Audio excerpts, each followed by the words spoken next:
3:15 a.m. We're in the middle of JKIA. Let's go to Cairo.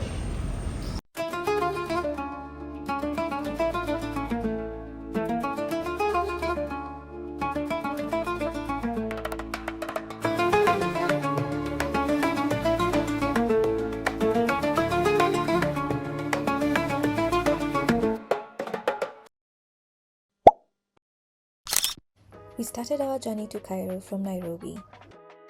First stop at the airport, getting US dollars. Egypt primarily uses Egyptian pounds, but it's best to carry dollars and exchange them once you land. Some tours and services actually take US dollars.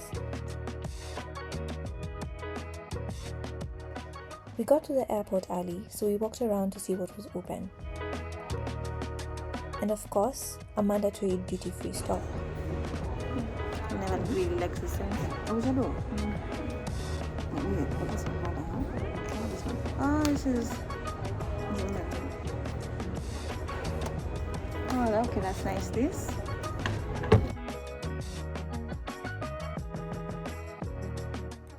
And then we spotted a gin tasting stand at 3 a.m.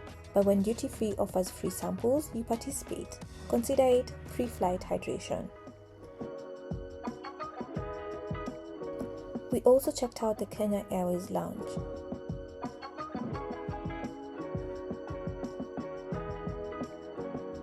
It was about $30 for 2 hours during peak morning time. If you have a long layover, that's actually reasonable, but since we only had about 30 minutes before boarding, we skipped it. Instead, we grabbed snacks and waited at the gate.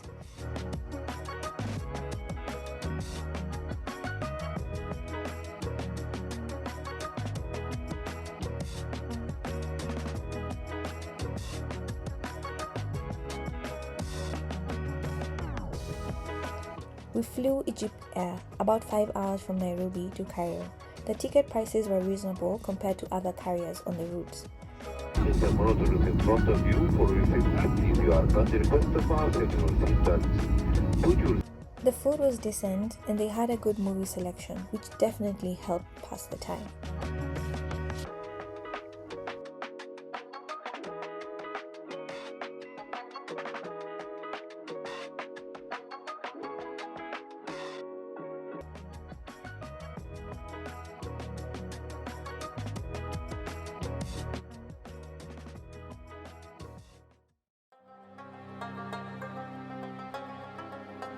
Five hours later, we landed in Cairo.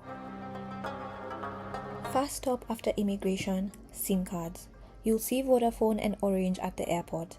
After a quick comparison, we went with Orange, which was very easy to set up. Only needed a passport and downloaded the Orange app to top up when needed. Travel tip, get the Airlo eSIM app, which allows you to have a digital eSIM to over 200 countries. My sister had the Airlo app while I had the physical SIM. I highly recommend to download the app before you leave your departure country. We also exchanged some dollars to Egyptian pounds at the airport. The exchange rate felt a bit high, but after a long flight, convenience wins.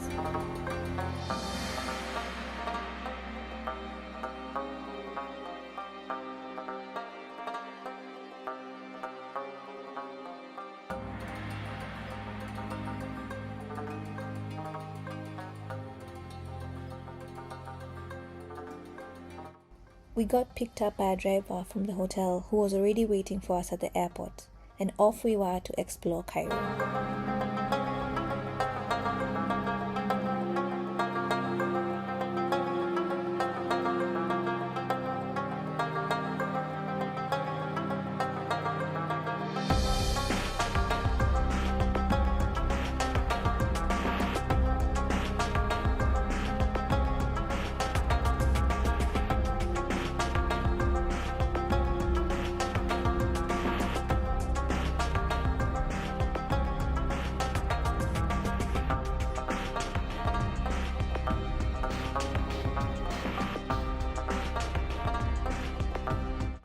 We stayed at the Nama Pyramids View Guest House, booked on Airbnb. We chose this hotel because it had a view of the pyramids, which we couldn't pass up the opportunity to wake up to.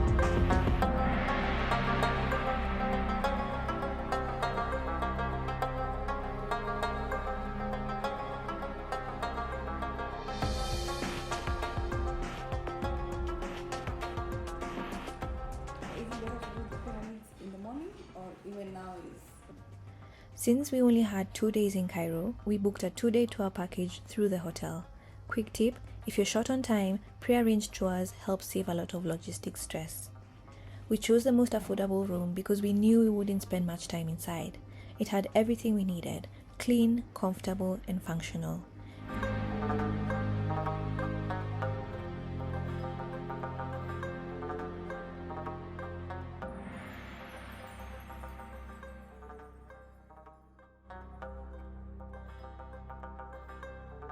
We had 1 hour to freshen up, and off we went. We met our guide Tito and headed straight to our first stop, the Pyramids of Giza. Entrance fees for foreign adults was $14 or 700 Egyptian pounds.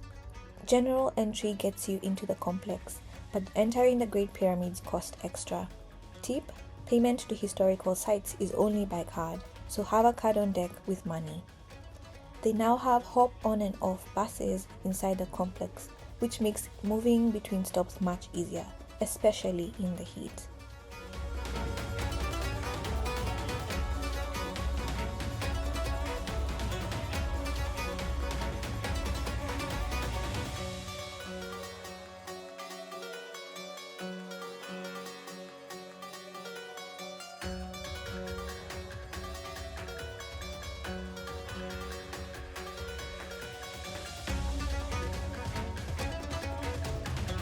There are 3 main pyramids in this complex: Khufu, Khafre, and Mount Kure, and the famous Sphinx. The 3 pyramids were built over the span of 3 generations. Each pyramid was part of the royal mortuary complex that also included a temple at its base. In addition to the 3 major pyramids, there are several smaller pyramids belonging to the queens.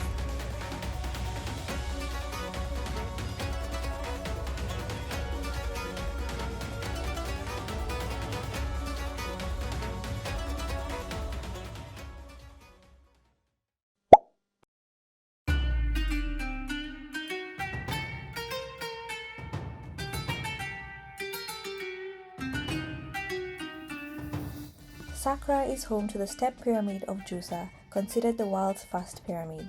Built around 2700 BCE, it's older than the pyramids of Giza.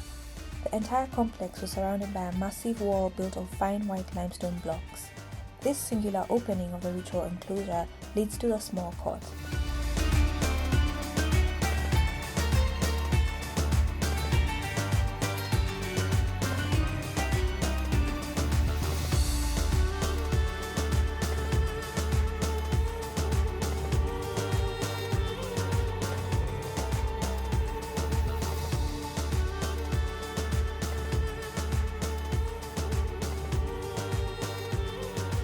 The end of the passageway leads to a huge open space that is bordered by the Step Pyramid.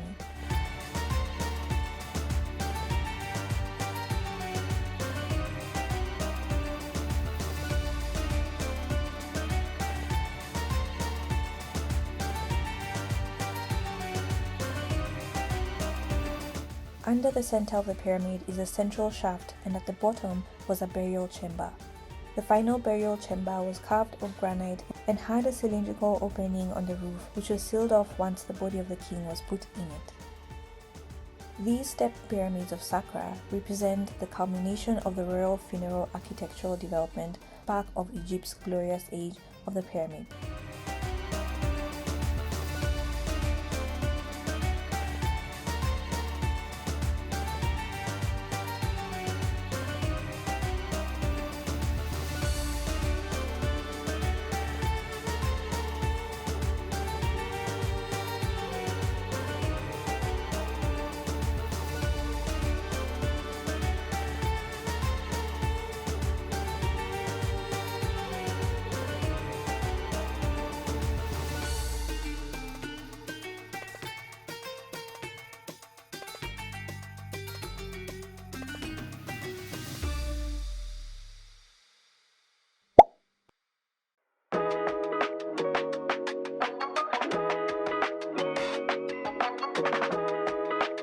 After a long day of site history lesson, we had a late lunch at Saqqara restaurant, a popular tourist spot.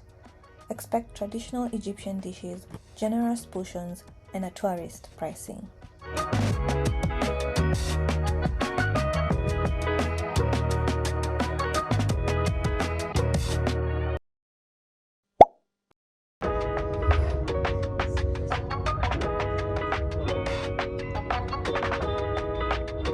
Next up, the perfume oil shop. Egypt is famous for its concentrated perfume oils, which are different from the sprays we're used to. You can smell everything from lotus, which was sacred in ancient Egypt, to jasmine and oud. And yes, it's almost impossible to live without picking a bottle or two. Prices can vary depending on the scent and the concentration, but you can always bargain.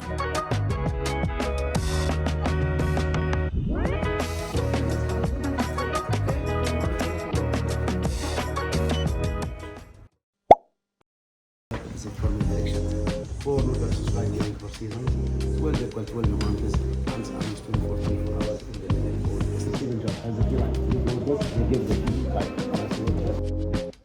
Our final stop was a papyrus shop. We learned how papyrus paper was made, one of Egypt's earliest contributions to written communication. You can buy artwork here, but after the perfume oils, we were financially disciplined.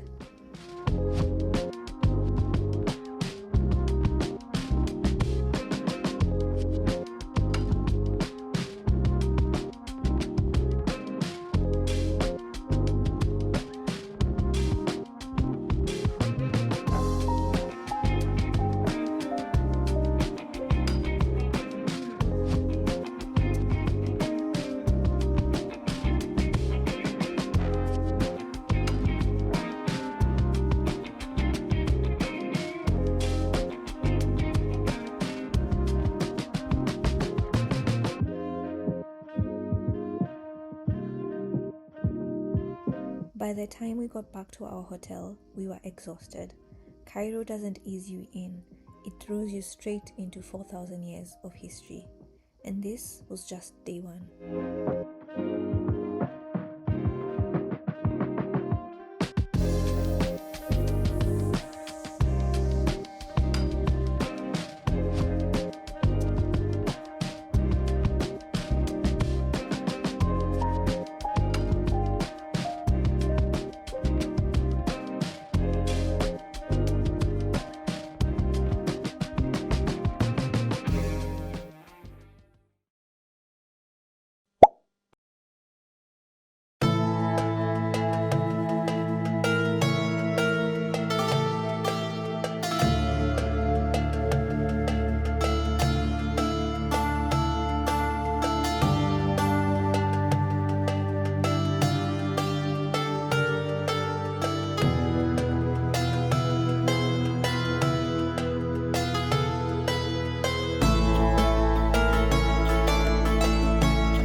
Day 2 in Cairo started with not exactly an Egyptian breakfast, but the rooftop view of the pyramids made up for it. There's something about seeing history wake up with the sun. We were picked up by our driver and our guide Tito, our constant companion for Cairo. First stop, a small shop to grab some snacks for the day. Pro tip, always have water and a light snack when you're exploring Cairo. The streets are busy and you'll be walking a lot.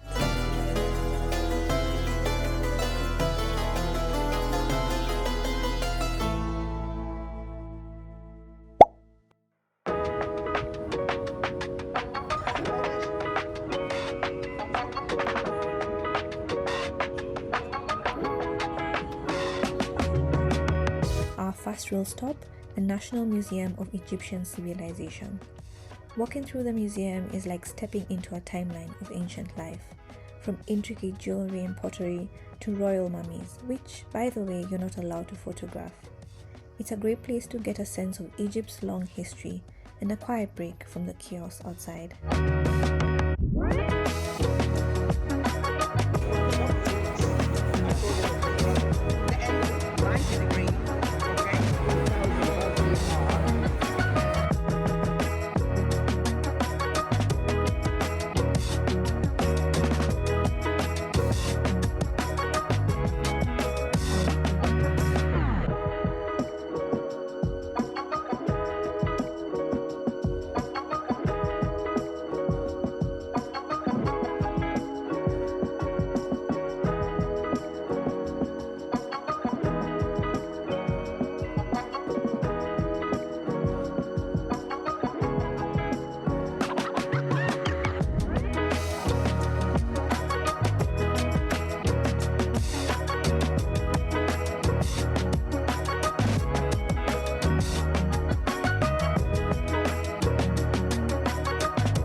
Next, we headed to Coptic Cairo, a neighborhood that's one of the oldest parts of the city, home to Christian communities for over 1,500 years.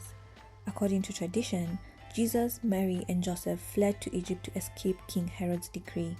They are said to have sought refuge here, making these streets sacred to generations of believers. Walking into the churches, you immediately notice the architecture. Ancient stone walls, intricate wood carvings, and colorful frescoes that tell stories from the Bible.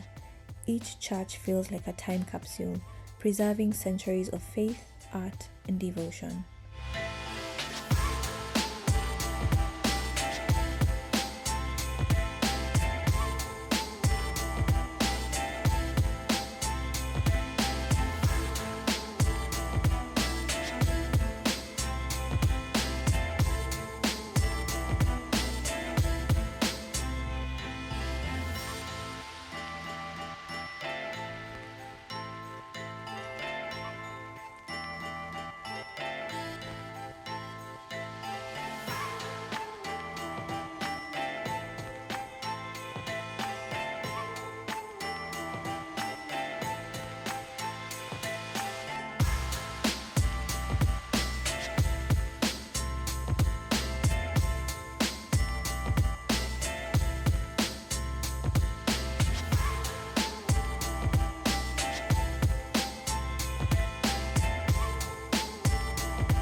While exploring the streets, we were stopped multiple times by curious children, and honestly, we stuck out like sore thumbs because of our skin tone.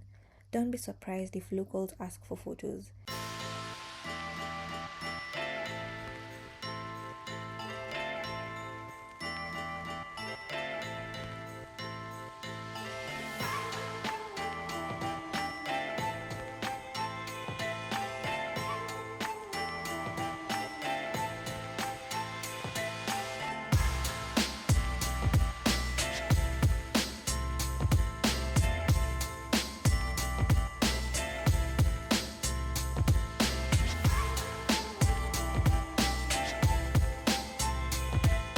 Coptic Cairo is more than a stop on a map. It's a living piece of history where faith, art, and community have endured through millennia.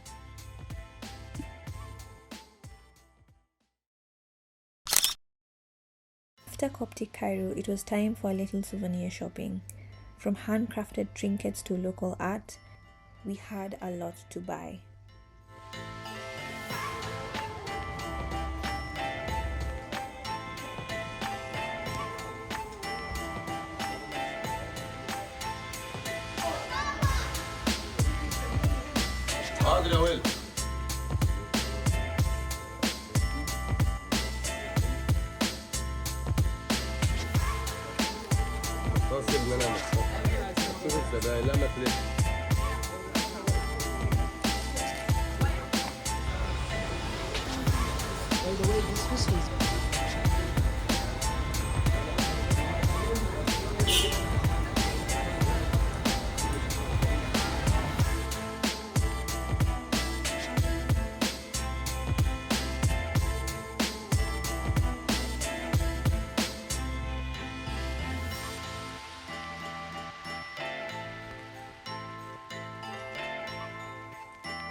Next was lunch by the Nile, a simple spot above the river with a view that makes everything taste better.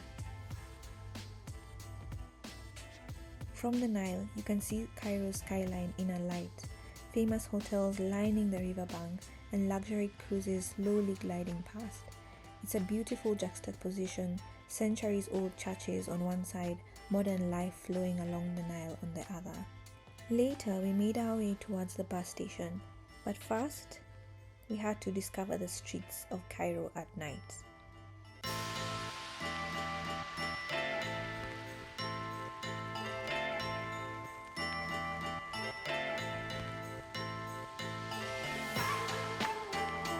Our first stop, a pastry shop, next was McDonald's, and then we couldn't resist shawarma from a street stand.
We ended the evening at a local shisha spot, eating our shawarma and people watching.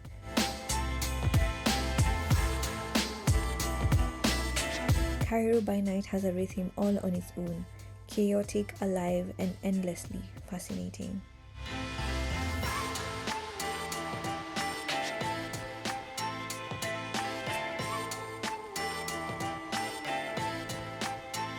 Finally, we arrived at Go Bus Station, the recommended spot for traveling to our next city, Laksa.